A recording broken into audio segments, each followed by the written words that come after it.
আসসালামু আলাইকুম, আমি মোহাম্মদ ইয়াসিন হোসেন। তো আজকে আমরা ফ্লোর সুইচের মাধ্যমে অটোমেটিক পানি পাম্প কন্ট্রোল সার্কিট তৈরি করছি।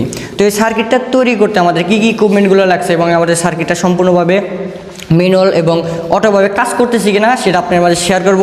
তো মূলত প্রথমে আমরা দেখবো সার্কিটটা তৈরি করতে কী কী ইকুইপমেন্টগুলো লাগছে।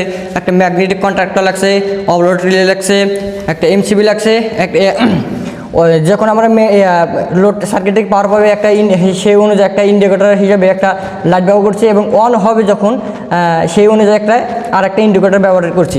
একটা সিলেক্টর সুইচ, একটা পুশ বাটন অফ সুইচ এবং পুশ বাটন অন সুইচ এবং ফ্লোর সুইচ ব্যবহার করেছি। আর সর্বশেষে আমরা কি একটা মোটর ব্যবহার করেছি। তো এই সকল ইকুইপমেন্টগুলোতে আমরা সার্কিটটা তৈরি করেছি। এখন আমরা ম্যানুয়ালিভাবে পাওয়ার দিয়ে দেখবো এটা কাজ করতেছি কিনা।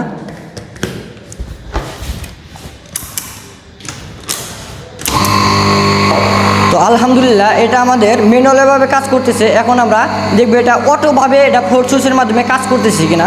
তো আমরা এটা সার্কিট অফ করে দিব। এখন আমরা অটো দিয়ে দেখবো ফ্লোর সুইচের মাধ্যমে যখন আমাদের ট্যাঙ্কির পানিটা ট্যাঙ্কি খালি হয়ে যাবে তখন ফ্লোর সুইচটা নিচে নেমে যাবে। নিচে যেমন নামার সাথে সাথে কী করবে, আমাদের মোটরটাকে অন করে দিবে। আর যখন পানিটা আবার সম্পূর্ণ ভরে যাবে ট্যাঙ্কিতে তখন ফ্লোর সুইচের উপর দিকে উঠে আসার সাথে সাথে কী করবে, আমরা মোটরটাকে আবার অফ করে দেবো। তো ধন্যবাদ, আসসালামু আলাইকুম। আমাদের অটোভাবে কন্ট্রোল সার্কিট তৈরি হয়েছে।